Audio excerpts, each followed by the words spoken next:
Assalomu alaykum qarindoshlar, ota-onalar, xush keldinglar. Men bugun yana biz aldın xetim bir so'zlagan bir dersimiz bor. Ya'ni aile tarbiyasida tunji qadam deydi. Men shu darsni yana azroq kengaytib so'zlashni o'ylab qoldim. Chunki mening nazarimda ota-onalarning ulgulik rolini ta'kidlash va uni tushuntirish favqulodda muhim. Biz shu vaqtdagi darsimizni qisqacha xulosalasak, bolalarga nisbatan ota-onasining so'zidan ularning harakatining ta'siri kuchli degan bir jumlaga yig'inchoqlash mumkin. Endi men buni texnik cho'nqaroq tushuntirsam, ota-onalarning bolalarga ko'rsatadigan ta'sirini doira nuqtasidan bunda ikki sohaga ayirish mumkin. Onun birincisi bevosita ta'sir, ikkinchisi vositalik ta'sir. Bevosita ta'sir deganimiz ota-ona bilan bolaning o'zaro bevosita munosabatida ifodalanadigan ota-onaning bolaga qiladigan so'zlari va bola ko'rgan muhitda qiladigan harakatlari. Masalan, bu ota-onasining yoki ota-onalarning bevosita bolalarga so'zlagan har xil tarbiyalari va nasihatlar. Masalan, pokiz bo'lishing kerak, uyingda ratlik tutishing kerak, topshiriqni vaqtida ishing kerak, yolg'on aytmasliging kerak, do'stlaringlar bilan chiqishib o'tishing kerak deganga o'xshash nurg'un kerak va lozimlar bilan oxirlashgan panda nasihatlar. Bu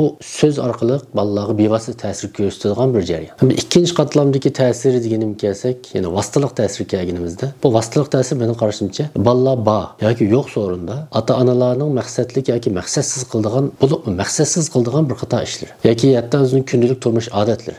Aqallisi onaning yoki dadaning o'tganlikda vaqtida tishini cho'tkilishi yoki tahorat ilishi yoki namoz o'qishi yoki Qur'on o'qishi yoki ayol kelinning o'zaro qilishgan paranglari yoki qo'shnidarchilik yoki mehmondorchilikqa o'xshash so'rinlar. Mana bu shu so'rinlardagi ish harakatlarni amaliyotda vositalik turda bolalarga ta'sir ko'rsatadi. Endi bu ikki qatlamning munosabatiga kelganimizda meningcha birinchi qatlamdagi, ya'ni bevosita ta'sir qatlamida ko'pincha ota-onalar yanalar ig'iziga so'zga tayindi.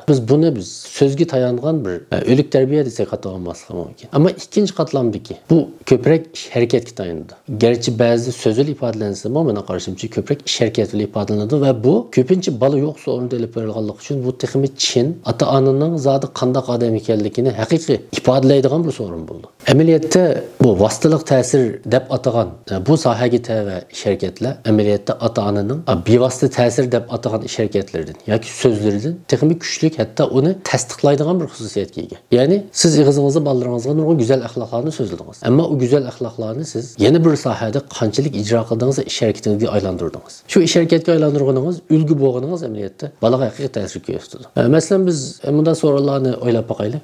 Tak eshik chekildi. Siz eshikni ochdingiz. Qarasangiz qo'shningiz bir necha kun ilgari siz tomoq sungan qachini kirgizibdi. Siz buni topshirib oldingiz, xo'shlashib eshikni yopdingiz. Qachidagi suiqosh qarab, g'otul dedingiz. Men qachida polo kirib bergandim, akigan tomoqni suiqosh kiribdi dedingiz. Ammo yonda ko'yda topshiriqlayotgan bolangiz sizning bu gapingizni angladi. Ammo siz shu kun aytgan bolangizga qo'shnidarchilik haqida nurg'un gap qilgandingiz. Endi yana bir so'rinni tasavvur qilib boqaylik. Kechlikda sizlar uyda o'tirgan vaqtda to'yqisi kutmagan bir mehmon kelib qoldi. Bu sizlar ko'rishmagani xil bo'lgan bir mehmon. Ya oldin telefon qilib qo'ymadi, ammo uyga keldi. Shunlar voy keldingiz deb sizlar yaxshi kutib oldinglar, tomoq atdinglar, qizg'in paranglashtinglar. Mehmon sal kechrak qaytib qoldi. Sizlar uzatib qo'ygandan keyin ayol o'ltirib, yana o'zaro ko'tildashdinglar. Bu mehmon degan bir telefon qilib o'tib kelmamdi. Bu kelgandikimda ishi va yo'q deb o'ylashmamdi, nimacha uzun o'ltirdi, baldurroq qopmamdi deb g'otildinglar. Sizlarning bu g'otildashtirganlarni yana bolalarga angladi. Ammo siz doim bolalarga mehmondorchilikning Uyg'urlarning ait go'zal bir adab axloqi haqida dars o'tishingiz mumkin, so'zlashingiz mumkin. Endi uchinchi bir so'rinni o'ylab boqaylik. Biz bolalarimizning vatanparvar bo'lishini umid qilamiz va shunda bo'lish kerak deb tarbiya qilamiz. Bir kuni bir namoyish qildigan bir o'qituvchi chiqdi. Endi namoyish qildigan o'rin sizning uyingizga ait yiroq. Siz aytgan balkim soat 7-8 da uydan chiqsangiz, 2-3 soat yo'l mengib, aran u namoyish qildigan yerga bora olishingiz mumkin. Ammo siz shu kunisi turibla, bu namoyishning mizodi hech nimaga foydasi yo'q bir ish ekan. Necha vaqtdan yaqin namoyish qildik, hech qanday ish o'zgarmadi. Uni shundami yiroq bu namoyish qildigan o'rinni shunda qamlashmagan yerni tanlab qo'yibdi. Unda yiroq kishilarni o'ylab tanlasamamdi deb o'zingizni va bolalaringizni payplab bu namoyishga bormadingiz. Amaliyotda biz kundalik turmushimizdan mana shunga o'xshaydigan so'zimiz bilan harakatimiz birdek bo'lmagan, harakatimiz so'zimizni inkor qilgan son-sanoqsiz so'rinlarni, son-sanoqsiz kartinalarni biz misol qila olamiz. Hammamiz amaliyotda insof bilan o'zimizga qarab kundalik turmushimizni, qilayotgan ishlarimizni tafsil o'ylab boqadigan bo'lsak, mana shunga o'xshash biz bilib bilmay sodir qilib tashlaydigan nurg'un durust bo'lmagan qilmishlarimiz bor. Mana shular amaliyotda bolalarga unsiz ta'sir ko'rsatadi. Zodi bizning qaysi mezonga amal qilib yashayotganligimizni bolalar bizning ular qilgan nasihatlarimizdan emas, balki biz amal qilib yashayotgan, biz ko'rsatayotgan tirik qimmatlardan va tirik axloqlardan o'g'indi. Bunda olganda biz birinchi ta'sir rayonida, ya'ni bevosita ta'sir rayonida biz bolalarimizga nurg'un go'zal axloqlarni, haqiqatlarni, odamiylikning prinsiplarini so'zlay olamiz. Biz bu so'zlarimiz orqali ularga buni tushuntira olishimiz mumkin. Bolalarni tushuna olishi mumkin. mümkün. Ama balalarning buni tushunganligi, zaten nimaning to'g'ri, nimaning xato ekanligi, nimaning go'zal, nimaning rezil ekanligini bilganligi, ularning uni chuqur singdirganligini, ularni chuqur o'zining harakatiga aylantirganligini bildirmaydi. Amaliyotda balalar emas, cho'nglar shunday. Mesela o'ylab boqaylik, hammamiz tamakining odamning va'diga ziyonli ekanligini bilamiz.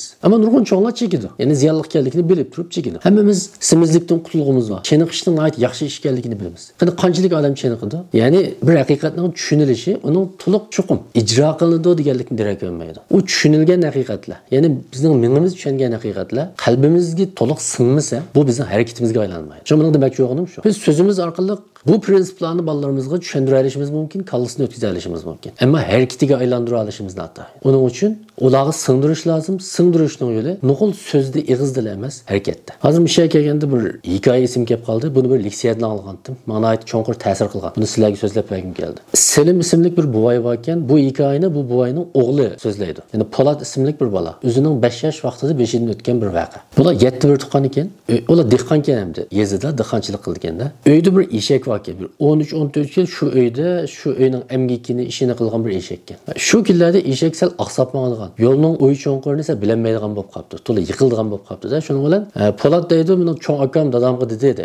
Dada buni setib etayli yoki taqqa qo'yib etayli. Qarab bu esqatmayotdi. Buning ko'zi ko'r bo'lib qolibdi deb. Shundaq dedi. Shuning bilan dadam turib bir o'ylanib boqay balam deb shunda dedi. Endi bir necha kundan keyin etizga mang'andiq, yana bu eshak to'la putlashib yaxshi mang'anmidi.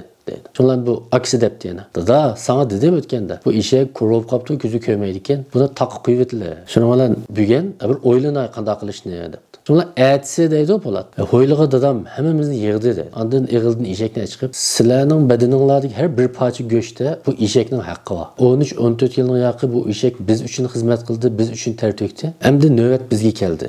Bu eshakning xizmatini endi biz qilamiz deb shunda dedi. Shu vaqtda akam yana dada bu eshak esqatmaydi, ko'zi ko'rib qapti degandan keyin dadamga aytdi. Xapolab akamga burilib turib, "Hey, agar men qirib kunlarning birida ko'rib qolsam, meni taqqa qo'yib etamsa?" deb shundaq dedi. Şular akam jimib qoldi, hammalar gap qilmadi.